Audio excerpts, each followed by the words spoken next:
Purposely. Your life, God's purpose. Listen at onpurposely.com. I've got a big deal on the podcast today. Big deal. Big deal. My friend Kait Tomlin is on. You probably know her from Heart of Dating, and if you don't, you need to. Kait, I can't thank you enough for being on the AllMomDoes Podcast today. I'm so excited to be here, Julie, and talk all things dating and now being married and just anything, really. I'm excited to be here. I love it. You and I have been chatting for a while about getting you on the show because one of the things that I hear a lot from our listeners, Kait, is trying to understand what the world of dating looks like today, whether they are trying to equip their kids or they're launching teenagers or kids in college and trying to get some kind of feel for what the landscape looks like, or they might be single again and they are looking for themselves. They're wanting to make sure that they're walking in God's timing and in God's best. And this whole new world of dating feels really different. So I know that you are the person, the expert, to talk us through all this. But before we get to all that, I want you to tell the listener where you live, who you are, what you do, where you come from, all the stuff. Yes. Okay. Well, hey guys, I'm Kait, previously Warman, now Tomlin. I got married a year ago. Wow, that's crazy. Wow. A year ago to JJ Tomlin, who now co-runs Heart of Dating with me. But back up before he existed, or he existed, but not in my life. 5.5 years ago, I started the Heart of Dating podcast as a single woman. And really, God put it on my heart because... And I didn't want to be that person. I got to be honest with you. I didn't want to be the person that shared their story and ventured out as still a single woman. But it was so clear God was leading me to that. And really, I started Heart of Dating to bridge that gap of resources that for Christian singles that the church just doesn't often give us. And that's not a dog on the church because I love the church. It's just the church really, a lot of pastors don't know how to talk to singles and what to say in our current generation of dating in the online space with social media and dating apps. And then you had COVID and there's so many things that these pastors, bless them, don't know what to say. And so I started this podcast to ask the questions that we all have as singles that we're not getting answered. And so that was 5.5 years ago. And through Heart of Dating, we now have, of course, the podcast, but we have a yearly event that we do, a yearly conference for singles and dating people. And we also have courses we do, one specifically called the School of Dating. And I wrote a book a few years ago, which is so crazy and just still so surreal. And the same year my book came out is when I actually met JJ. And so it's so cool, our story. I'm sure I'll weave that in today, but he's definitely not the person I thought I'd end up with, but so God does the unexpected, and JJ really was the unexpected. And really in that, JJ felt called as well to serve single men. And so he joined me in Heart of Dating, which was a fire that God put on his heart uniquely, not something that I was like, hey, if you're going to date me, you got to be part of this. You got to be open to this. Are you cool with that? No, I really didn't put that pressure on any guy I ever dated. And I always wanted to be like, Lord, if that's something you want them to do and you want for my life with my partner, then put it on their heart. And that's something I prayed, and God put it on his heart, and he brought it to me, and I was like, let's do it. So now we run Heart of Dating together, and we live in Southern California with our 2 little dogs. Well, they're not that little. They're not actually. little. I've seen those dogs. I'm like, yeah, what? What did I just say? We have a golden doodle. We have a doodle gang. Golden doodle, Bernedoodle out here in California. And we love getting to run it together. So that's what I do. I love it. I have a Bernedoodle nephew and I have a golden doodle niece. So I have all the love for the doodle gang. Yes, I do. We love doodles. Kait, it's interesting for me as a mom who, when I was dating my husband back a long time ago, I thought dating was complicated enough back then. And I was at a Christian university, which frankly, when you think about it, should be like shooting fish in a barrel, right? Right. Everybody was kind of at this small university for some of the same reasons. And there were all these single girls and single guys, and we were all in the same stage of life. And dating felt weird and hard and challenging anyway. And I can remember my mom and dad talking about, well, but when we dated, and the guy did this and the girl did that. And I thought, oh, bless your hearts. Now I weirdly find myself with my own kids who are in those dating ages and stages going, I'm not really sure how to help because this is a world that is so unique. Of my 4 kids who are married, one, Kate, met their spouse in youth group and had a friendship for many years and ultimately got married.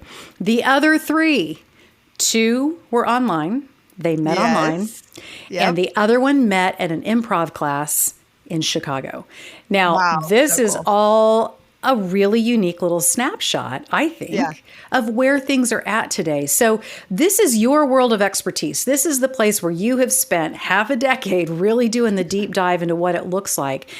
Give the listener a snapshot of where things are today from your perspective. What's changed? What's coming up? What is different? What are some of the things that we're navigating that previous generations just simply haven't had experience with? Yeah, great question. You know, it is different today, and we need those resources. And so for those listening that have kids that you're like, how do I help them? I'm so glad you're listening. And I do think Heart of Dating will help you too. So the lay of the land right now is that singles are, there are more singles out there than ever before right now in this time in history. And more people are single than they are married currently. Okay. And singles are also getting married later in life. Statistically, these days, it's about 29 on average, and that age goes up in bigger cities. So I live close to LA. That age is well into your 30s. I didn't get married till I was 33. And that is very normal for me and a lot of people my age. And so that's one thing. People are single way later in life. People are not really meeting and marrying right out of college. And that still is the same even in the Christian world. Like, I know that's generally for everybody still in the Christian world though. And not only that, we have so many different means of meeting people, which is, you know, blessing in many ways and also can be challenging in many ways, because while I'm not necessarily marrying the neighbor down the road in my cul-de-sac these days, and I don't just have access to the people that live close in proximity to me. Now I have access to so many people from across my city that I maybe would never meet. And even in other states or other countries. Long distance dating is a huge thing. And JJ and I actually did that in our relationship. And so you have a lot of people that have a lot of means of dating, which is very confusing because on top of that, it's great, but it's also confusing because on top of that, you then add everybody's different communication style. So while back in the day, people met mainly in person and exchanged numbers in person and had real-time conversations, and there was very little ghosting, which is somebody just disappearing out of nowhere, because they had commitments and they met them in person. I'll see you for dinner 6 p.m. at this time. That was communicated in person. They met up in person. Now, all of that's done online and via text message, and there's so much that can be misconstrued in messages.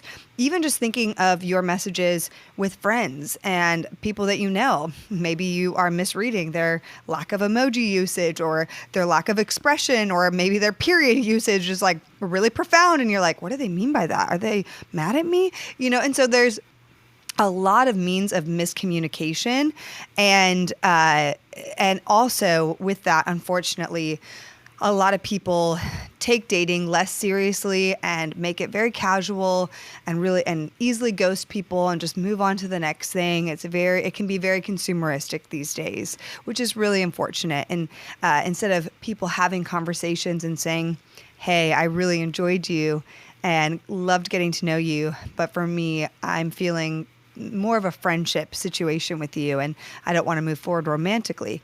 Instead of saying that directly, clearly, they are ghosting them or beating around the bush or stringing them along or doing what I call the fade out, which is just slowly fading out their messaging, slowly fading out their contact.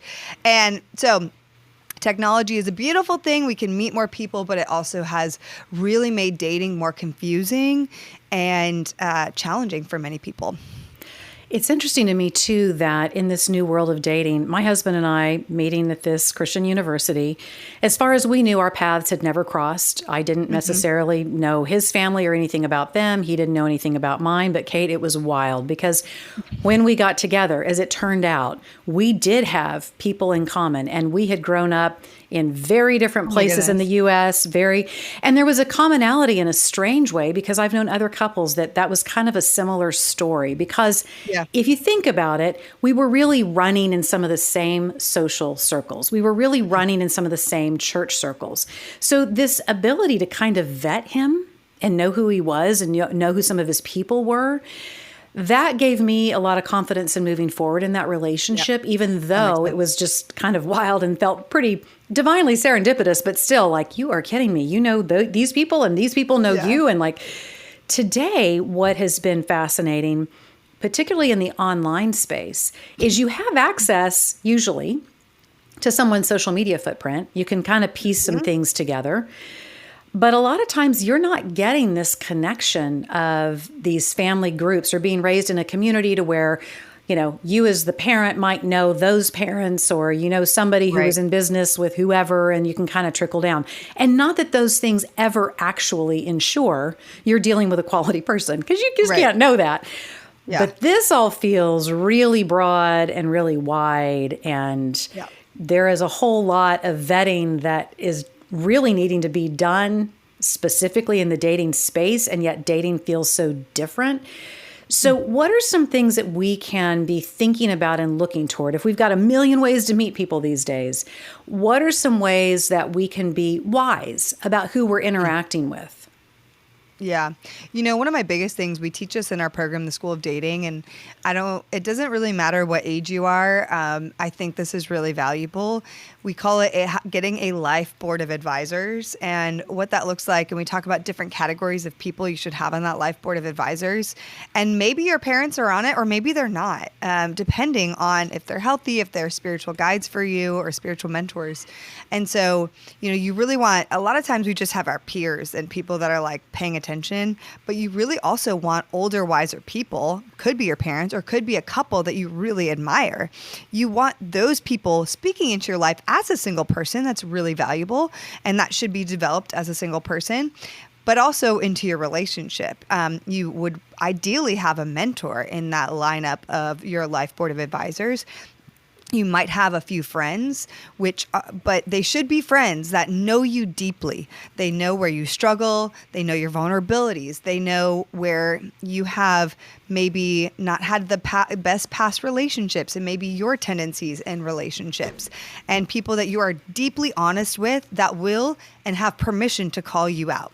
Because there's different kinds of friends. There's the cheerleader friend that's always going to be on your side, that will always have your back and be like, Kate, that guy sucks. Like, we don't like him anymore. And let's put that Taylor Swift song on. And like, he sucks. We're never, ever getting back together, you know? And like, love those people, but also that's not necessarily always what you need in certain circumstances. Sometimes you need somebody who's going to be like, hey, that really hurts. And let's talk about how maybe you showed up in that. Let's have an honest conversation about that. And so you need those people in your life, but especially in dating. And, you know, JJ and I did long distance, and none of my friends had the opportunity at first to meet him in person. So what I did is I had him have FaceTime calls with some of these board of advisor people. And I'll never forget, my best friend Nika got on this call, and she had done this with me before. And usually in the past, she was like really kind to the guys, just sussing them out. But this time she kind of had enough of my heartbreaks and all that I had been through. And so she kind of just rolled up her sleeves and was like, I don't care, I'm going at this guy. And so she did. And I was not prepared. He was not prepared. But the way he handled that and took that with so much grace and you know, wasn't defensive, because she was like, hey, can you not tell her you love her until you really know that you do, and you're willing to, your actions are willing to back up what those words mean? Because so many guys had spoken or told me I love you very preemptively before they really meant those words. And so she was really like hard on him.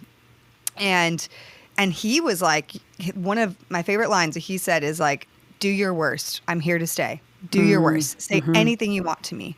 And that's also a telltale sign of a man, speaking of the woman's side, that, hey, he is here. His heart is ignited. You can throw anything at him, and he is not going to waver. He didn't know he was going to marry me at that point, but he was sure that he wanted to pursue me. He was sure his heart was ignited for me. And some guys in my past, man, if she had done that to previous boyfriends, which now I wish she had, they would have been like, who is this girl? What right does she have to ask me some of these questions? They would have been defensive. Their pride and ego would have gotten in the way. Like, it would have been so apparent. I'm thinking of some specifically where I'm like, man, I wish that situation would have happened. But with JJ, he was like, no, I hear this. And I love knowing this from people that deeply know you and love you and walked you through some of the hardest seasons of your life. I'm going to I value this so much. And so just thinking into that situation, about that situation, how valuable it was for our relationship and building trust in my friends and some of my core people that got to see him. Quickly introduced him to my mentor as well, who is very spiritually in tune, and she's never had good peace about any guy I've dated in the past until JJ. Mm-hmm. And she was like, my spirit feels super like at peace, and I feel really good around him and with him.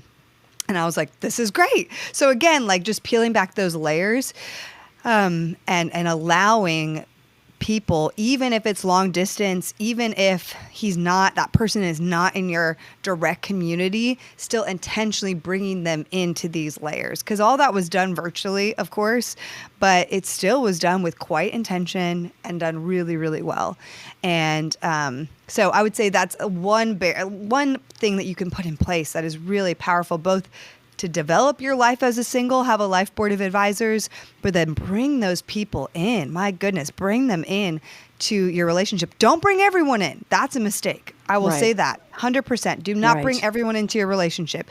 Bring your close 5 to 7 people. Those are the people you need in from the very beginning of dating. You know, that is incredibly powerful. And I love that admonition. Not everybody. Because let's face it, you know, you get too many voices in your head, it's hard to know. But I think too, Kait, a guy who's willing to go through that gauntlet or a guy who's completely unwilling to go through that gauntlet, those are both really important pieces of information to be able to glean from. 100%. Kait, we have a lot of people becoming parents today who are looking at their kids, trying to figure out what they're going to tell their kids about dating. And this is not in any way to bag on the purity movement or those kind of things. But we do have a generation of parents who are saying that it was very detrimental to them, that the messaging they got from it, the way it set things up, the dynamics that went into place. We also hear from other people who were raised in some intense environments where there was only courting. There was no kind of sort of recreational dating or figuring out what you liked or any of those kinds of things. I know you've got to be hearing this a lot from the people that you coach and the people that you minister to. How are you handling that conversation? Because it would be too simple, right, to say, oh, you know, the purity movement was this and it was all about shame. But I know some really well-intentioned families who were trying to create a template for healthy dating in a counterculture kind of way that it was not their intention to shame. Right. Was it used for that in certain circumstances? Absolutely. Has it led to a really complicated conversation on the backside? Of course. Yeah. How are you talking through all that, healing that, repairing that, and what does it inform us moving forward about how as Christians we're to approach some of this dating situation and world? So good. You know, for me, that's part of my story too. I am 34 and kind of right in high school fell into that purity culture movement and was literally had a boyfriend at 16, and the youth group or the community I was in found out, and they were like, what, you can't date without permission? And I was like, oh, I didn't know that. Okay. And they brought us into the leader's office, and he gave us a list of rules that we had to agree to sign. It was things like you'll only be together in groups. You have to sit with 2 pillows between you at all times.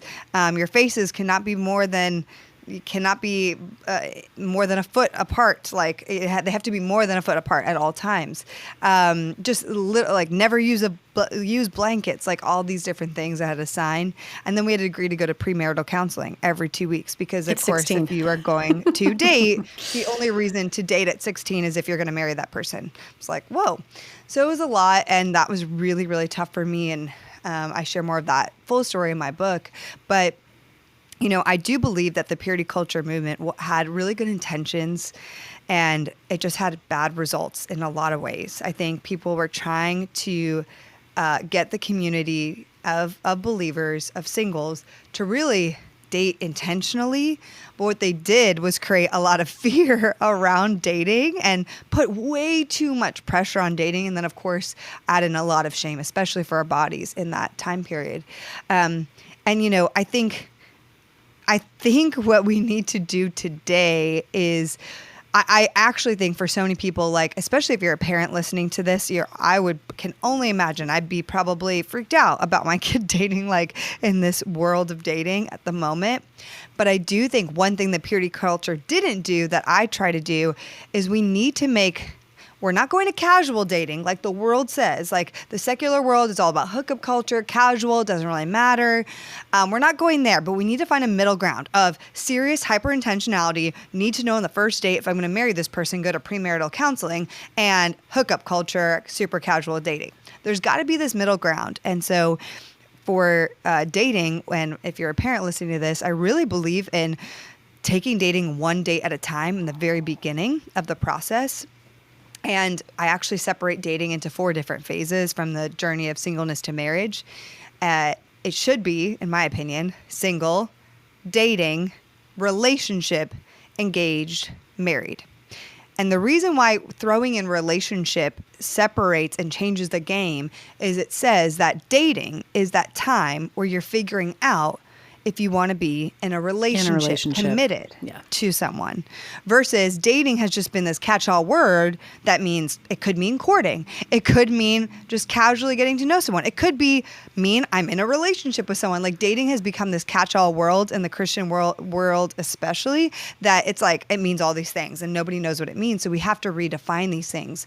So in my definition, what we teach people is dating is that time where you should get to know someone a little more casually. You're asking intentional questions, but you're not holding hands. You're not making out. You are just getting to know their character, building friendship, and seeing through a period of maybe 60 to 90 days if you want to be in a relationship with somebody. Because I do see what the purity culture movement did is it forced 2 people together and made them really serious about each other when they didn't even really know each other. They didn't even know if they really wanted to be with each other at all. And then if you're already thrown into that, you're like, well, how do I get out of this? If I decide a few months down the line, this is not really the person I want to be with, but it's so serious already. And so if you date with the intention of, hey, this is just a first date, it's just a second date. I'm not going to go on a weekend trip with them. I'm not going to spend 8 hours or a long day date with them. I'm going to keep it 60 to 90 minutes. I'm going to ask intentional questions. I'm going to have some fun with them and create memories. I'm going to get to know them on a friendship level over a period of time and assess out their character a bit more, and then decide if I want to be in a relationship with that person.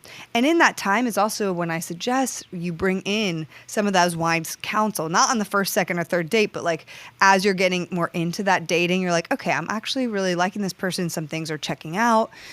I might want to bring them around my people to see, is this somebody I want to commit to in a relationship? And then you might go to church together in a relationship and showcase that you're in a relationship. But you should not be doing that after the second, third, or fourth date when you're just getting to know someone. And I think that's kind of what the purity culture movement missed in the dating realm, is they were like, let's be hyper intentional and make it all about marriage. And yes, we do want to date for marriage, but the first date should not be thinking if you're going to marry this person, because you don't know them yet. You need to get to know them before you decide that. And so another just point on that is some of the work I had to do personally is I really had to rewire my thinking and get a lot of healing for the things that happened to me, what I thought about myself, what I thought about dating, what I thought about my body. There's a lot of sexual shame mixed in with all of that. And, the Lord wants to heal all of those spaces. And I would just say, if you are a parent who went through that and you have a child, I really urge you to go through that healing journey, because the last thing you ever want to do, of course, is repeat the same experience for your child. And I get it. I would understand that you would be probably very protective of them as somebody you love. But get that healing for yourself. And I think this model of dating I'm suggesting works for many ages of dating. It shouldn't be skipped over. And I think even girls and guys in college. This is the model they should look after even more so. Be friends and go and get to know them before you mix any deeper romantic feelings into all of that. Right. Get really clear on what's going on. Absolutely. Yeah. Part of what it makes me think about too is I think as a Christian culture, we still are struggling with how to really help guide people. And in this way, I can remember when I was in college, and here we all were. We'd been sent to this private Christian university, kind of in the hopes, I think, of a lot of our parents that we would, it was kind of the genetic inbreeding program for our denomination, right? We wanted to all meet somebody who'd been raised in the same kind of environment and the same values and all that kind of thing. And what was ironic was I can remember when I got to school, people pointing out Emily and saying, oh, yeah, she's just here for her MRS degree. Oh, right. Yeah. Oh, yeah, she's just here for our MRS degree. Ring by spring. Ring MRS. by spring, Yep. all of these phrases that we say. And it was said, honestly, Kate, with a lot of derision towards someone like that, like, oh, pff. And yet we were also a group of people who said that we wanted to walk our lives out according to a certain set of standards. And in Christianity, and not just in Christianity, in a lot of different world religions, there are very clear sexual ethics about being part of a certain faith system. Yeah. Not the least of which is treating others as you want to be treated. The question of using people for your own gratification, all the while knowing that you have no intention of moving forward in relationship or whatever. That ethos has nothing to do with shaming the body. That has everything to do with how are we treating our fellow humans. Mm-hmm. In all of that, I feel like we still have a lot of confliction, because the other thing that I hear from a lot of people is, man, I feel like I got married too young, or I didn't know enough about myself, or I've told my kids I don't want them getting married until they've got the down payment for the house and until the master's degree is done, and on and on. We're expecting a radical level of purity in a culture that is saturated in sensuality, while at the same time asking that same group of people to hold off until they get these cultural structures in place, because we think it will make marriage easier, will make the decision better, all of these different things. How do we, as women of faith, either raising kids or going back into the dating pool, how do we navigate all of those complexities and those contrasting opinions and the ways in which we currently are handling dating? Because I know you and your line of work are seeing it too. People completely taking their hands off the wheel and going, explore, run, be wild, and then you'll circle back, all the way to parents getting even more worried and freaked out and on lockdown with their kids. So how do we parse through all of that? Yeah, it's a good question, man. It's a tough one. I think ultimately this may sound cheesy, but God can work through anybody who he calls to get married at any point in time. If he calls a couple to get married at 21 out of college, he's going to work through that marriage. And I'm sure there's going to be awesome things that they have to learn together that is going to make them on a hyper trajectory of growth potentially. And especially if they have kids earlier on versus the couple that are the person who's 30 or 35 or 40 or divorced who is dating and still trying to find someone in a healthy way. That person has lived a lot of life. They've lived hopefully in a thriving, beautiful way in their singleness, and they hopefully have their life together and their career together and their finances together, and there's benefits to that as well. I think God can use that immensely and beautifully as well. So I think right now with where we're at, it should be a really hyper personal thing on where am I in my life? Like if you're a parent, where's your kid in their life? What are they working through? Is there trauma they're working through? Is there healing they need to do? Which also like needs to be owned by them and not you forcing them to get that kind of healing, right? But it needs to be very personal. Like I know somebody, literally I went to Israel in 2019 with this amazing young girl. At the time she was 18, and I was so wildly impressed by her. Like she was more spiritually sound than so many people I knew who were 40, and she just loved God purely, fiercely preach the word of God. She's a speaker, just amazing. And she got married maybe at 20, maybe 21, like a few years later, not too long ago. And I'm like, she's really young, but she was ready for marriage. Like Right. she was ready and super healthy and sound, and together their mission as a young couple, as next gen leaders together is like thriving. They are doing ministry together and they are reaching the next generation and the Gen Z. And that is so phenomenal. And for her, and now she's pregnant and like, she's really young, you know, like for me, I'm like 10, 12, 13, 14 years at a different place than her. But I'm looking at that and saying, wow, like she was ready for all of that. Like God called her into that very uniquely and distinctly.